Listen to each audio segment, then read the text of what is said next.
Kids. Kids. Um, this guy we interviewed, I went down there with Johnny Mitchell, and we interviewed this kid who was an Uber driver. An Uber driver. Yeah, and he got in a car wreck, and he didn't have any insurance. So he said, "Well, I'll have to get a side gig," and the side gig was meeting up with the New Generation Cartel, being recruited. He gets taken into a car at a bus station, driven into the mountains. But before he gets there, the cops stop them. The municipal police stop him, and they question all of them. They beat the shit out of him. And like, where are you going, really? Like, who are you with? Like, what are you really doing here? All this type of stuff. They wouldn't crack. It's like, oh, good, you're strong people. The municipal cops were cartel guys. It was like the testing subjects, and then they end up in this in these ranches where they get trained. Shoes get taken off. All the clothing gets all the clothing gets taken off. There was this Mexican Auschwitz story somewhere in Jalisco of this supposed mass grave that was found, and they were citing all the clothing left there.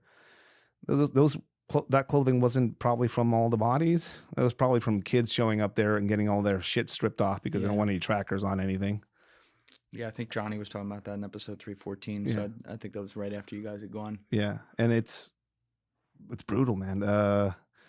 If you want a gun, you have to earn it by killing a few people. If you want a rifle, you have to earn it by killing a few people. And deserters are usually the target practice that you get to practice on. So when you see those posters, though, of all those missing kids, obviously many of them are dead and gone and are never going to be seen again. I'll come back to that in a second. And then some of them are just they transformed. They went there, they transformed, they got recruited. They're never going to be seen again as they were. No, I mean this kid, dude, he's like a 20-year-old. Like he's a kid. Yeah. His eyes are glass. Glass eyes. Yeah. I know that look. 1,000-yard stare kind of thing. Hands always trembling. Alcoholism. His kid he's not going to have a liver by the time he's 30, probably.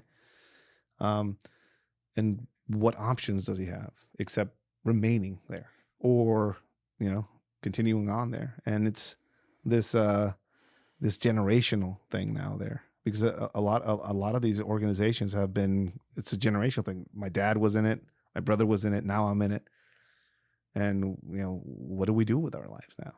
Which is, it's one of the saddest things about this whole thing. You saw the Arrested Mencho in Mexico burning, and still we went through like the airport where planes were getting shot at in Jalisco. And everywhere was scrambling. The same airport receiving all these international tourists coming in for the World Cup. Yep. And it's like, we have to do this. There are pressing issues and matters in Mexico. So a soccer game isn't one of them.